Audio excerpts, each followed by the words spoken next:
talking to the camera for about a good 3 minutes before I realized, oh, I forgot to hit the activate and go live button. Uh, so I'm hoping now that we are actually live, and welcome to my channel. Most of my viewers, some of you may be familiar with my Sunday live chats, and I don't typically do too many live chats during the week because I'm usually playing. And if you're tuning in right now, you're probably used to me playing my regular Friday gig with Aaron Nichols at the Valentine, and those are on hold for right now. And which is unfortunate because I was really enjoying that, and I was really enjoying the community we were building around that. We were typically having over 10,000 people view those streams. And but the good news is we are going to be doing a special concert at Chiefs in Nashville.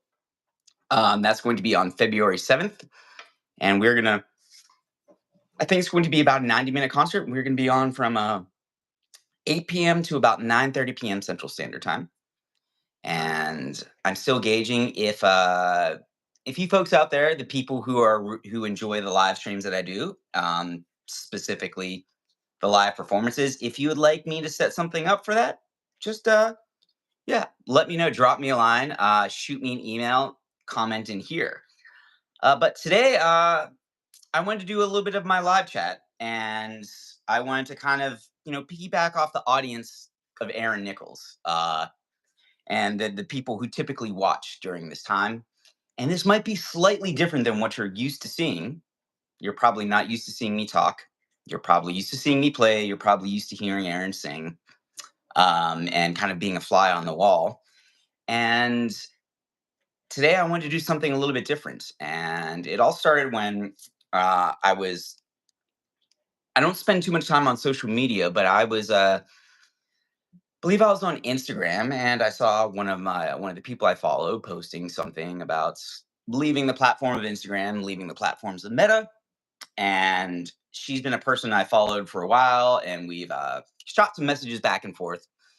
She's from Chicago, where I moved from, and I still miss Chicago every day. So if anybody out there from Chicago is watching, hello, I love you guys. I miss you every day. It's best city in the world, and I stand by that. But also, Nashville is a great place for music, and that's a big part of my channel is me documenting my move from Chicago to Nashville, where I thought I was going to come here and be a physical therapist for musicians. And after a short amount of time, I realized, oh, I just want to play music.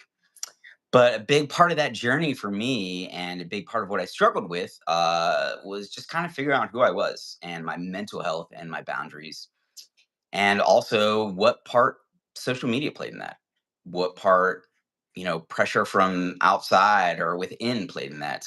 How does alcohol play into that? How does just emotional health? And I know most people like to tune in because they see drums and they see musical instruments and they see me playing, and that's all fascinating to them. And I really love sharing that. But a big part of who I am also is kind of sharing my process and talking to things that really are very important to me. And part of that is community, and part of that is just like self discovery and mental health. And that's not really something I had the tools or was given access to while growing up. I never really talked about, emotional health, mental health, even just like professional hygiene, like in terms of like boundaries for my career when I was, in music school. And it's something I really could have benefited from. And my whole mission, I guess, when I'm making videos or doing content online is I want to talk to a younger version of myself and impart the lessons that I wish I never learned, or I wish I had learned. Uh, so I'm gonna have Louise Green hop on. She is from Chicago, and she is founder, and I believe she's the head of Healthy Poor. And what she does is she has a great social media presence, and she's always on talking something about, I guess, topics a lot of us don't discuss that, but we need to discuss. And I would love to have her join. I think she is in the waiting room, so I'm going to have Laura Louise. Oh, there she is. And I Time, go time. Hey, Laura. Hi, how are you? All right, I am. This smile is very genuine because you exude such positive, bright energy, and yes, it's finally it's good to virtually meet you. How I are you doing today? know, it's been a while now. It's Yes, almost shameful that it's taken this long, to be honest, but uh, y- al you know, almost. I I almost didn't send you that message because I'm like, ooh boy, I don't want to be guys sliding into the DMs because I think Mm, that's indicative of a social media world we live in today, the old DM slide. But mhm, I've been following you for a while. I've always been really fascinated by you. Kind of have this really, for me, it is an interesting and healthy blend of giving people access to who you are personally, but keeping those boundaries up and also talking about things that we don't typically talk about. mhm. But before I go into that diatribe, why don't you give my audience a little bit of background about who you are and what you do? Yeah, so my name is Laura Louise Green. I am trained and licensed as a Hmm. psychotherapist, but I'm also an organizational psychologist, and my work is centered around well-being in the workplace. In terms of like my day-to-day work with healthy poor, it's industry agnostic. So I work with everybody. I work with hotels and a bank, like whoever. It's an everyone thing. But my research and I would say interests are largely in what we would call like precarious careers. Hmm. So those careers that are maybe a bit invisible, they don't have the same kinds of like protections that maybe someone who's an employee would have. But I especially gravitate towards those precarious invisible careers that are also creative. So my Okay. background prior to being um, to working in mental health and the psychology field was in music and theater, and then hospitality following that. So I tend to gravitate towards these very like, very creative, sort of Wild West careers and industries. So I do have a very significant background in music. I used to tour as a musician. I was in a band that was signed to a label. It was a pretty significant part of my life. So this is something that I mean, it feels like a million years ago now, but Yeah. it's what brought me to actually being a therapist was the dynamics of being a working musician living in a tour bus with 6 other people and kind of what came from that. So, Yeah. yeah. I my brain is exploding with so many questions right now. And I wanted to like I want to keep this kind of just kind of relevant to the topic at hand and my audience. Yeah, so we have some colorful, and I usually have a moderator on, so I apologize. He is not with us today. And we're just gonna say, okay, well, thank you. Um colorful, yeah. The joys of live interaction Yeah. with keyboard tough people, or I think a lot of these times these people are bots. No lie.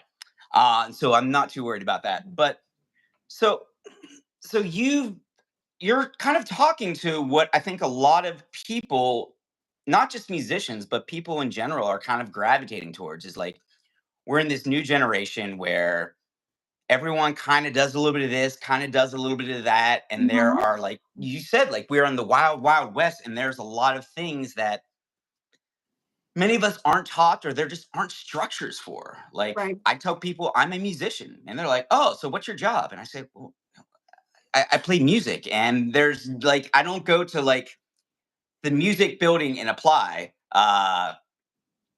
Yeah, I simply just kind of figure it out as I go. And what you mentioned, a big part of my message is you're talking about being in a bus with 6 other people. Mhm. And one of the things I wish I learned about in college, but I never did, was just about this isn't uh this isn't simply just about like a meritocracy. It's about relationships. Yeah. And if you can't manage relationships, if you don't know how to comport yourself on a bus with uh with other folks, you're not going to do well in this business. Uh, so, what's before I even get into that, what was your musical background? Who were you touring with? Oh god. Um, Or uh, can s you or do you not so, want to? I don't I, know, I don't know. Well, I'll just say it was a band called I Fight Dragons. It was oh like my god! yeah. Did you not I thought that was, um Okay. Sorry. no, This that's is okay. this is crazy. Yeah. Boy. So the whole thing. So when I was on tour, when I was working, I worked with an audio company, and I nearly left that job. This is before I moved to Chicago. I nearly left that job because Brian was asking me to come join I Fight Dragons. Oh, because we were auditioning drummers. Yes. Yeah. And I thought about doing that, but I was working with I had a job at the time, and I think maybe a year or two later, I ended up moving to Chicago.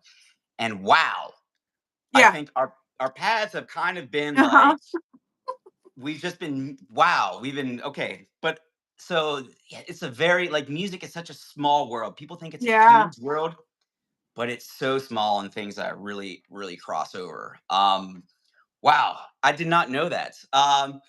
So, what was your like when you were touring? What made you want to shift towards other things outside of music? Well, everything collapsed for me.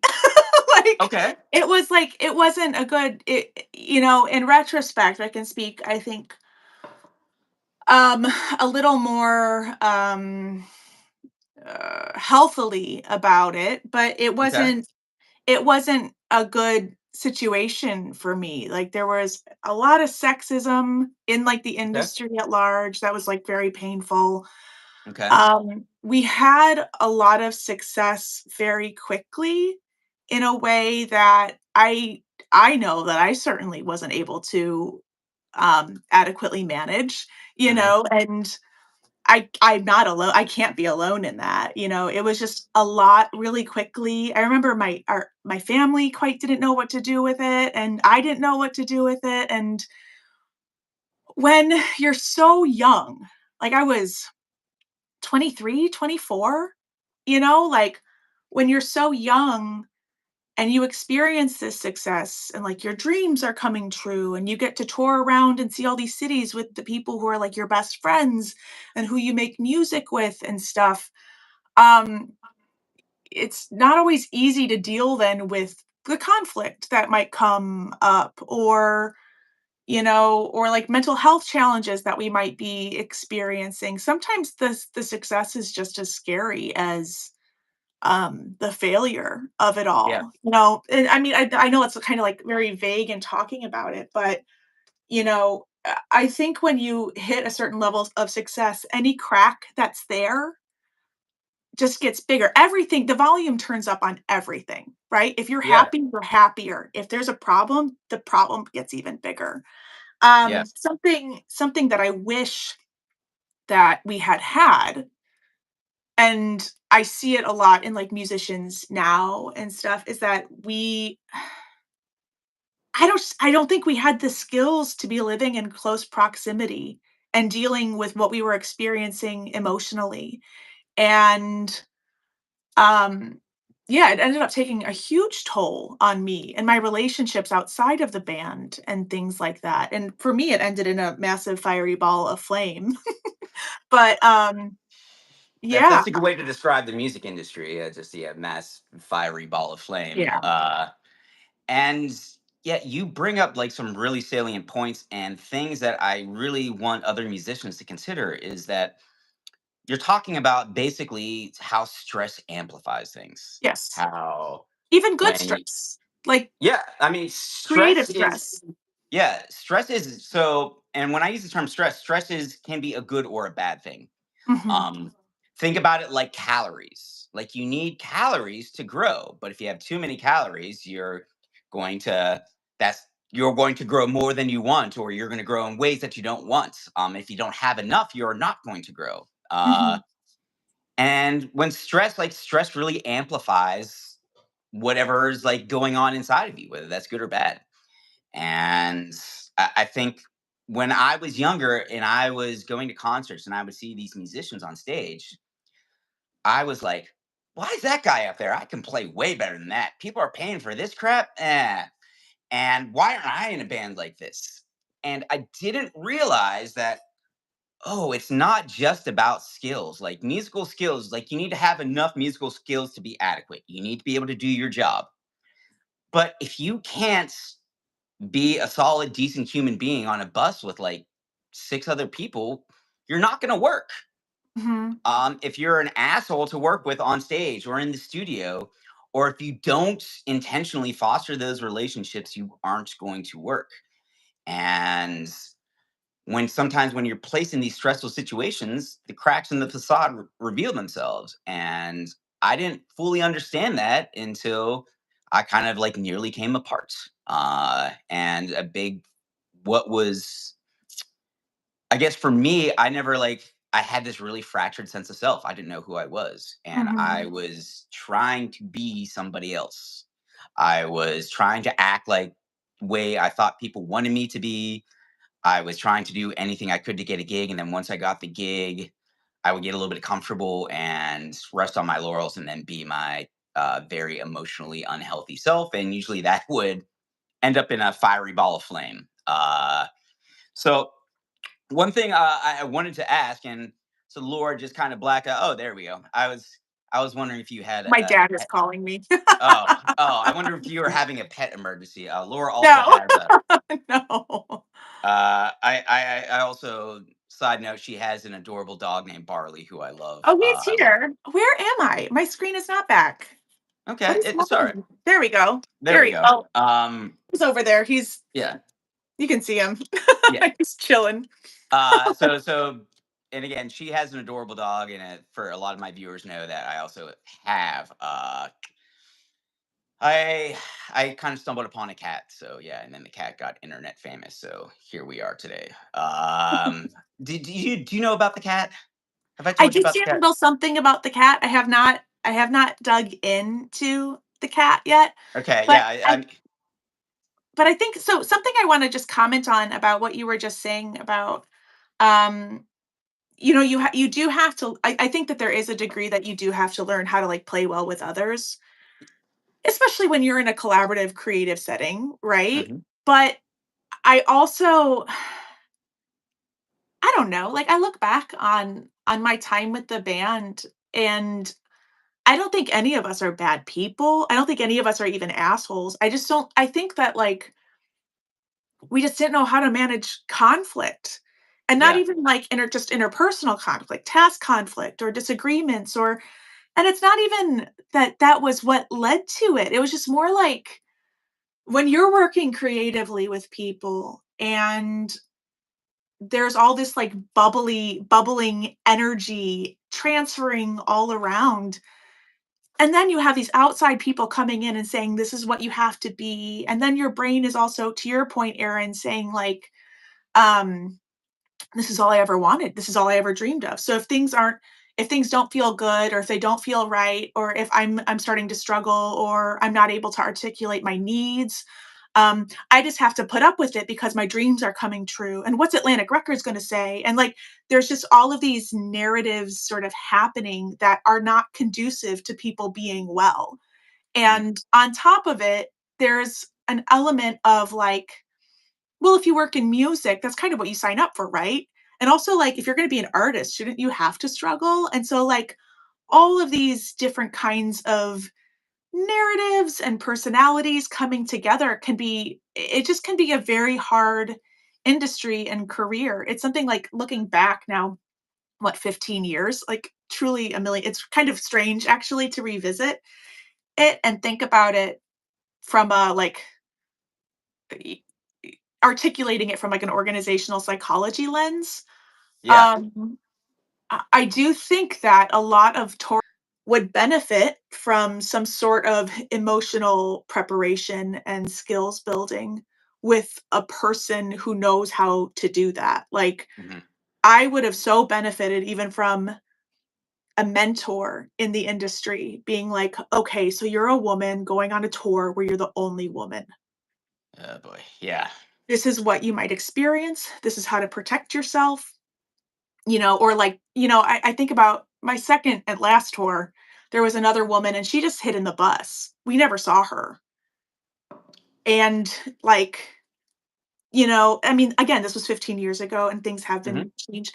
But my response to like this, her response to the sexism, I think, was to hide from it, which probably is healthier. My response was to like dig into it and become the biggest, baddest, grossest, most crass human as a sort of defense mechanism.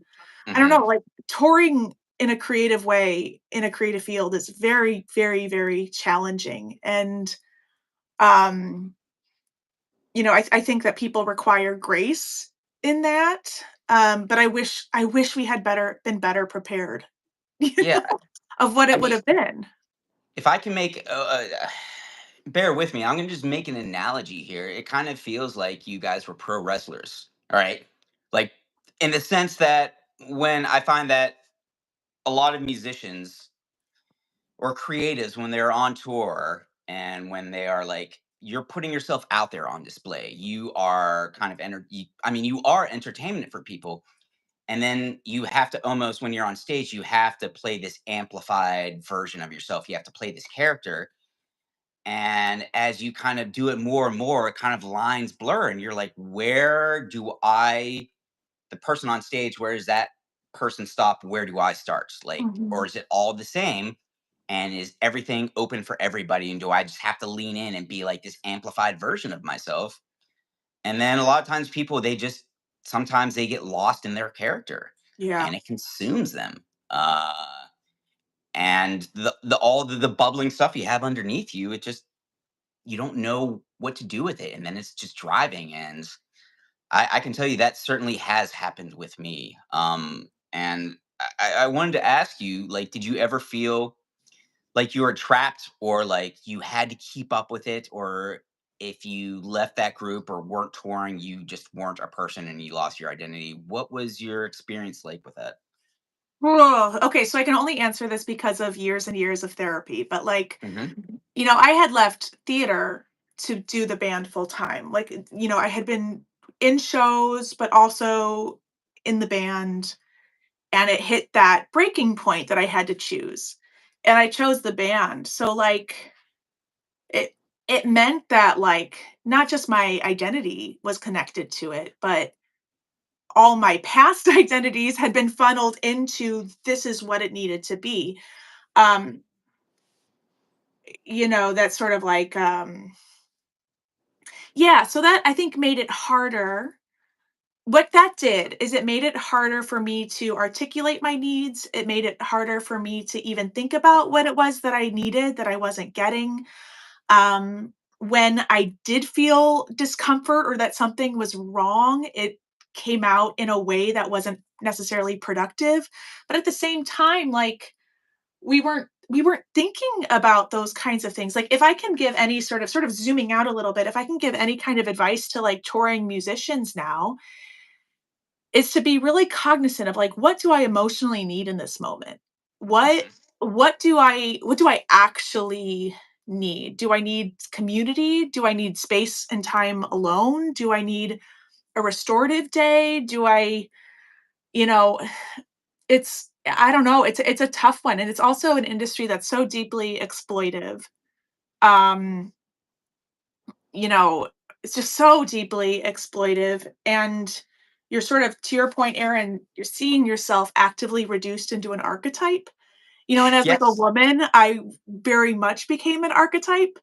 And also our fans were all nerds, like we were the nerdiest band. So there's also this element of this sort of chauvinistic toxicity that came with the nerd community that I was also navigating at the same time. And I don't think my bandmates knew how to support me in that either, Yeah. So the isolation just it's not great, and it obviously wasn't great for our relationship either.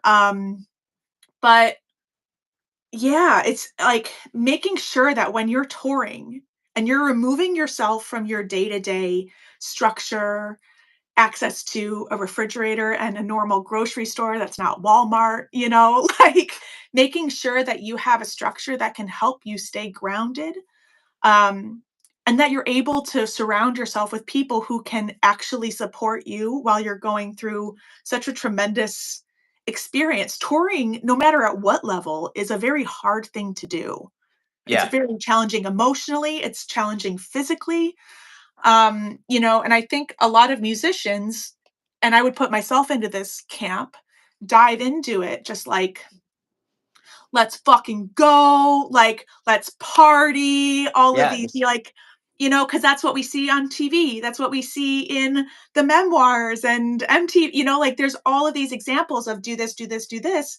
But in the meantime, it's just sort of becoming corrosive to your well-being. And that will eventually show up in your relationships and it'll show up in your creative capacity as well.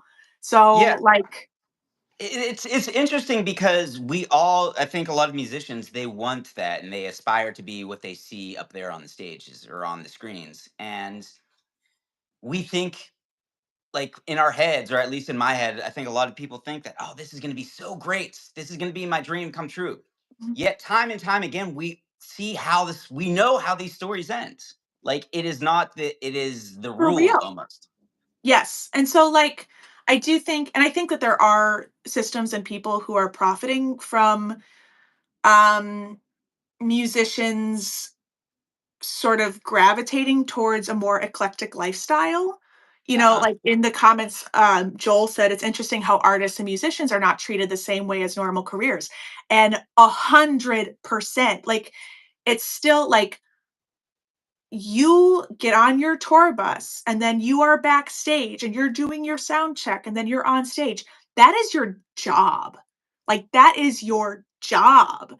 And it to a degree, it needs to be treated as such. And certainly it's going to be a different environment and there's going to be different levels of challenges that come, different from, like, let's say working as an attorney or Yeah. in an office cubicle or whatever, but it's still a job. And people need to be afforded care and support and a healthy environment in the same way that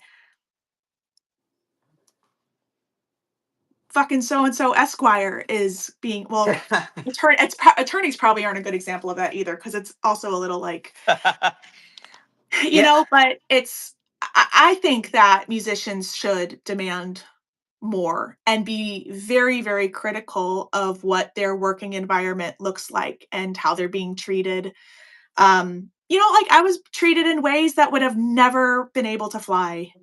And for photographers too. Allie says lots of parallels here for photographers. What I found when I moved from music into hospitality is that I went from one hot frying pan to another hot frying pan. Yeah. So now, like, a lot of my research is like, what is it that allows us or really like makes us gravitate towards certain careers? Um, what's up with that sort of like tolerance to abusive workspaces? Because I would absolutely, absolutely describe my time in music as abusive, exploitive, unhealthy, toxic.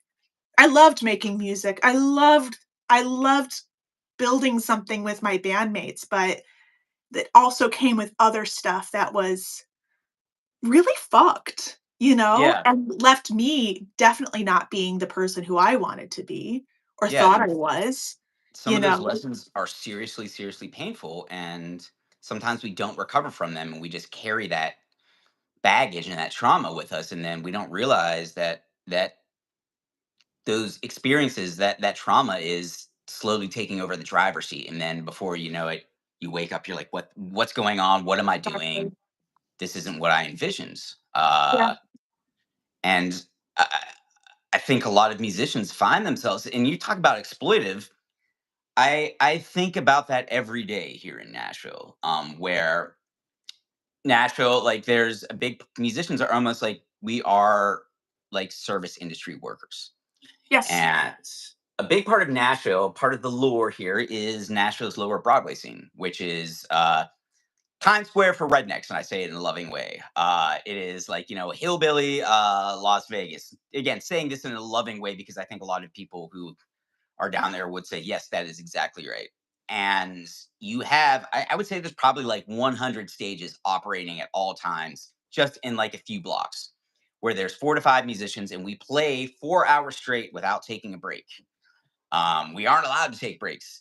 And oftentimes there is a base pay, which is anywhere from $50 to $100 for 4 hours of highly skilled labor where you need to have thousands of dollars of equipment and you can't take a break. There is no safety net there. Yeah. You are you're essentially playing for tips. And tips, the patrons are basically subsidizing these corporations' payroll for entertainments, and you have to hustle for these tips, and you are so expendable. And I think even the relationship dynamics down there amongst the workers, like I that's one of my next videos I'm having come out about how a lot of that stuff can be really, really toxic. In a And I negative know way, yeah. that going into it. Uh, and I'm trying to like really, as a musician, figure out what I want, what makes me happy, where my Mhm. boundaries are. Um, and sometimes you got to eat a big old nasty plate of caca. You just got to eat it.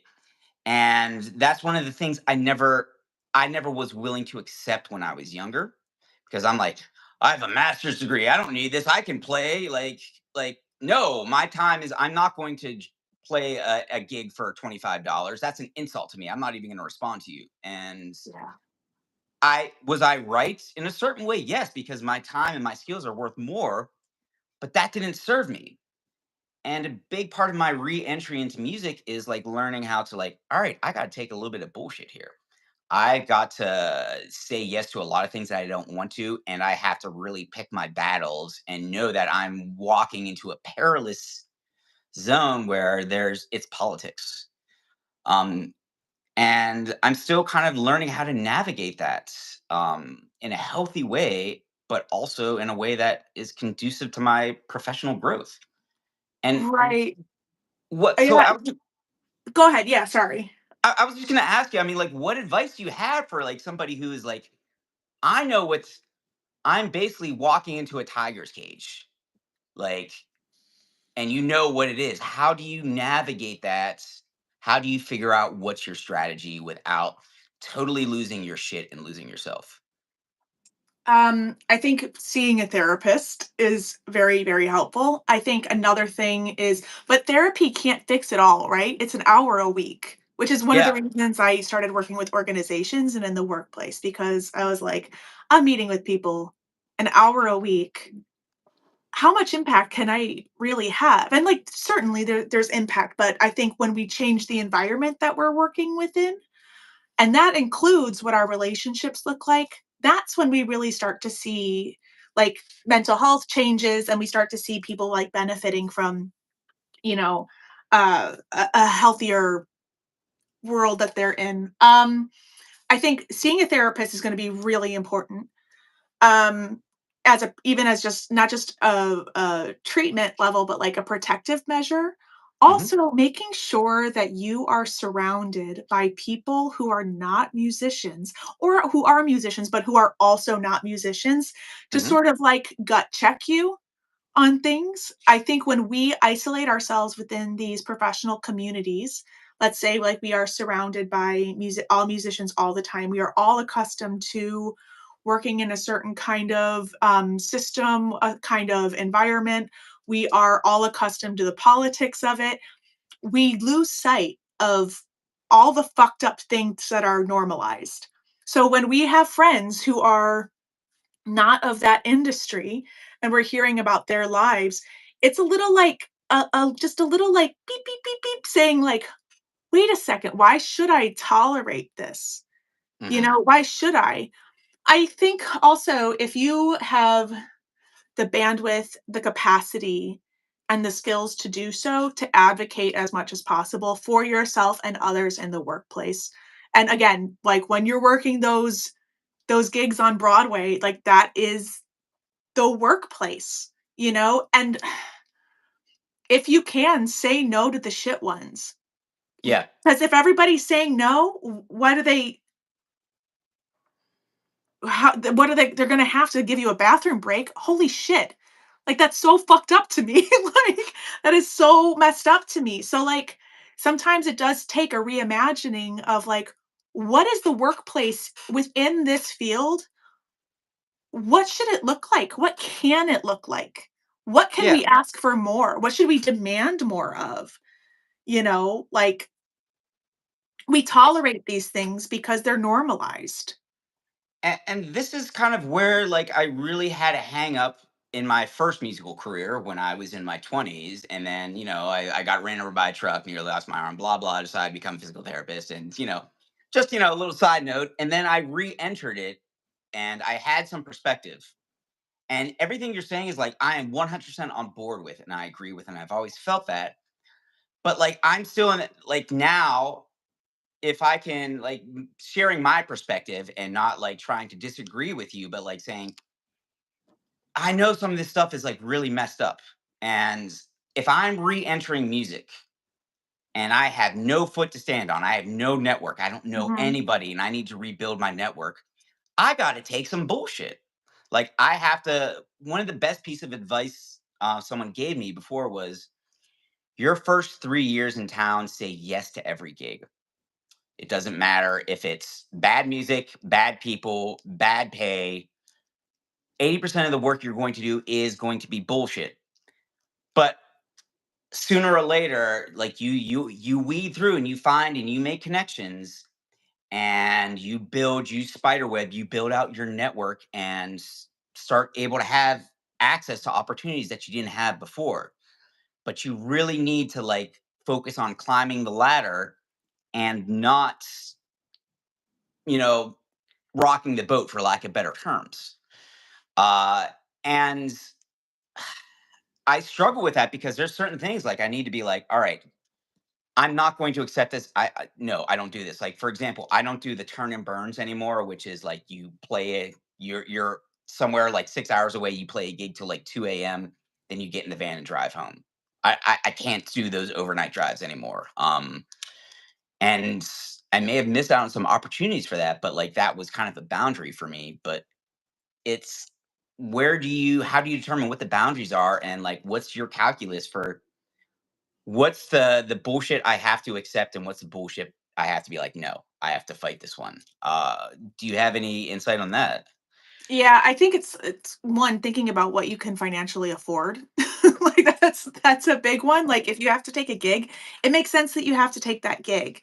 But I think we can also use, like, our personal values as a guide of, like, does this align with my values? If we're working against what our values are, like, if we're out here talking about this sort of, like, liberation, mental health and well-being within music or whatever industry we're talking about, like, but we're doing things that are actively harming our mental health, that's going to like compound the harm because you're actively working against your values and it becomes like a self betrayal.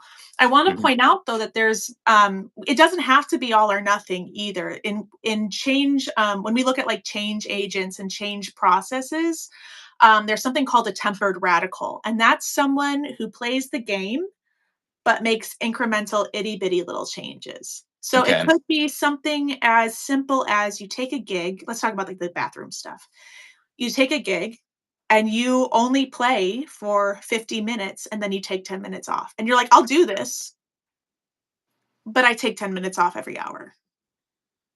You know what I mean? So maybe you're still playing the gig for free or for Yeah. $25, but you're setting a new micro standard of Yeah. what you expect, but part of that is also knowing what to ask for, which is where your professional community of practice is really going to come in. Of being like, this is something I'm doing now. I encourage you to do the same. This venue gave it to me, then you know what? People are probably going to want to work for that venue. It benefits that venue because then they're getting the best talent. So those incremental little bits, they matter. It might take time, but they matter. Yeah. And as you're talking, I'm thinking about I'm thinking about insecurity and fear, and I think a lot of musicians have that. Mhm. Just and that insecurity, like, well, I'm not worth anything, or I can be replaced, so I just have to take whatever is thrown my way. And well, maybe I'm not really that good. They can always find someone and who can take my gig. Yeah. And one of the guys that I play with, Aaron Nichols, and he's the guy that I'm usually playing with at this time. We've talked about like doing some things where like I do a lot of where I stream the gigs live, and as a way to build an audience, and hopefully eventually I would like to monetize that and find sponsors for my live streams. And I was worried that the honky tonk owners would be like, no, you can't be making money if we're not getting some of that. And that's absolutely will happen. And Aaron, he is very similar to me and also very different, if that makes sense. We come I think we want the same destination, we just approach it from different roads. But he looked at me and he's a very confident guy and he's very talented. He's like, well, listen, we're going to tell them we're bringing in this revenue. We have this many people coming into your venue. We are good at what we do. If you don't want it, somebody else will, Yeah. because you have that audience. And so him just being secure in himself and knowing that's like, oh, I'm really freaking good at what I do. No. Mhm. Um, and I guess one of the things that has driven me my whole career, from being a musician to being an Iron Man to going back to school to trying to be a doctor, like, was insecurity. I felt like I wasn't good enough and I need to do something to make myself valuable to people. And that insecurity has driven me to some destructive behavior. Mhm. And so, where does one start with that? Uh, and like, there's so much to unpack. I'm getting like frazzled right now. I'm still keeping it like top level for my audience, but I'm like, I have no idea where to start with this shit.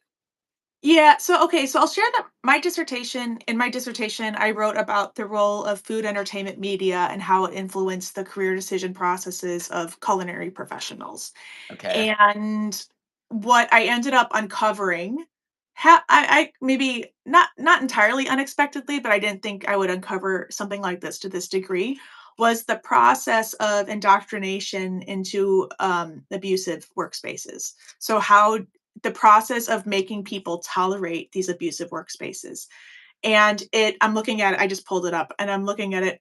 Oh my God, and the clock. And then I have to go because I have to catch a flight. But it works in stages. And the first one is you started thinking about like occupational ideation.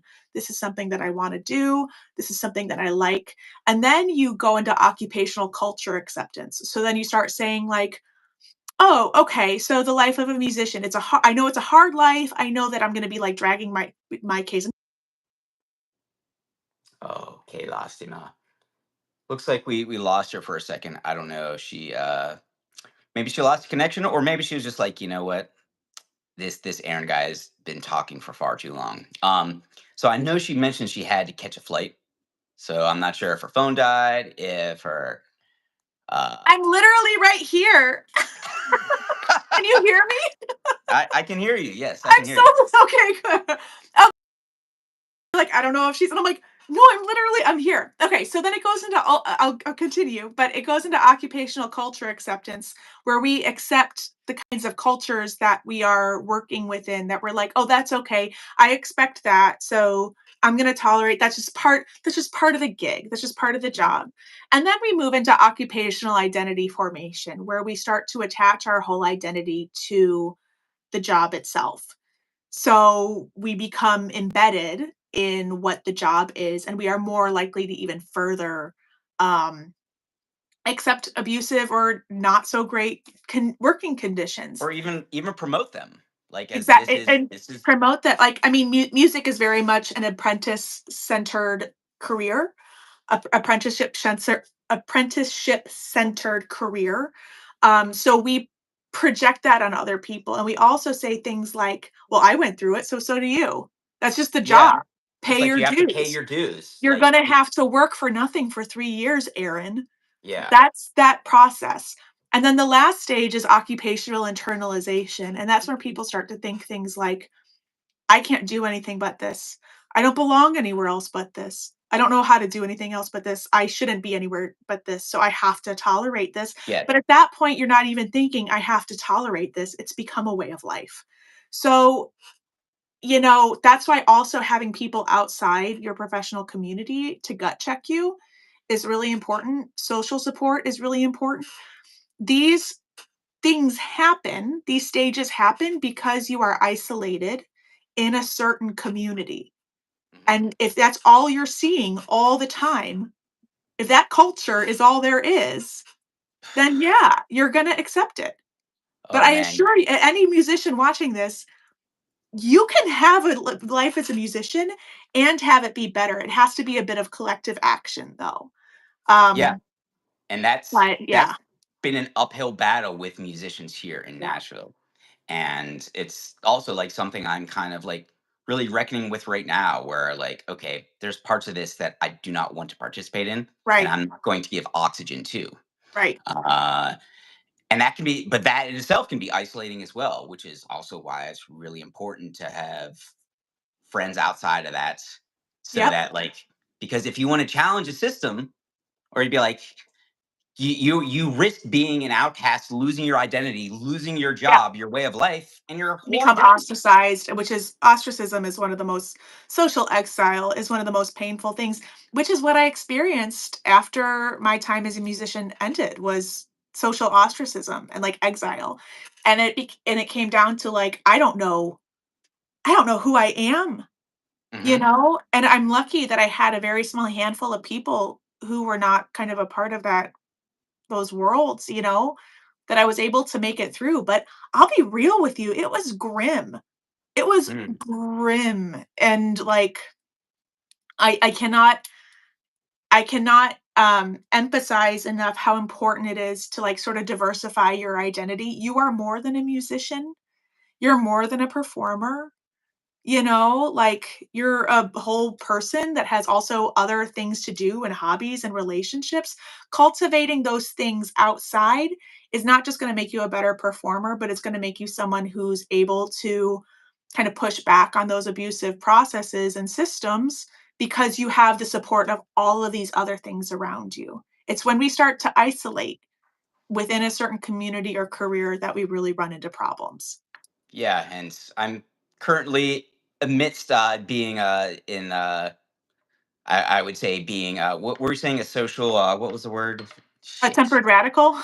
No, no, not tempered radical, but like being an outcast, being social Oh, isolation, being, socially ostracized, yeah. oh yeah, oh, I am, Like sending Daenerys Targaryen out into the desert. yeah, You cannot enter I am Karth. basically, yes, that is me right now. And so like I just really, and I'm having a video come out about that next week. And if this would have happened to a younger version of myself, it would have crushed me. It would have been painful. I'll be real, And it crushed me, and, like, what you're seeing is, like, 15 years of You know? I would say yeah, my time as a musician and performer and the exit from that was one of the truly the most defining moments of my life, and I wouldn't say in a good way, you okay, know? So, and it's because it became my entire identity and my entire social circle and my entire metric of success. But then again, I was 24. yeah. And then Who that was that telling me whole, not to do that? Like, yeah, yeah, you're living, people are like, oh, you're a rock star, and you feel like you need to keep up with that. And if you get out of that, you're letting people down, you're a failure. And sooner or later that ends, and then you're like, who am I? yeah, Why am I special or important now? Oh, I'm not. I'm just a no, I used to be somebody, now I'm not. And yeah. again, like that's something I went through that like a month or two ago, and I'm still kind of like this pariah or outcast.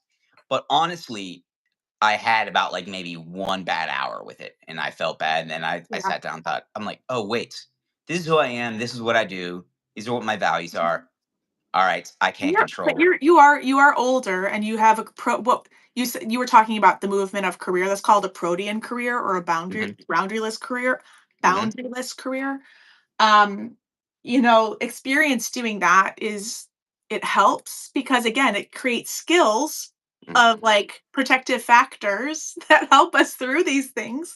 Um, but if people don't have those, it's not an hour of pain, it's 5 years of pain, you know? So, Yeah, and that pain drives you construction to do career, things. Joel, he says, "I look back at my early construction's another one that I've got my eyeballs on. Construction, man. It's the same thing.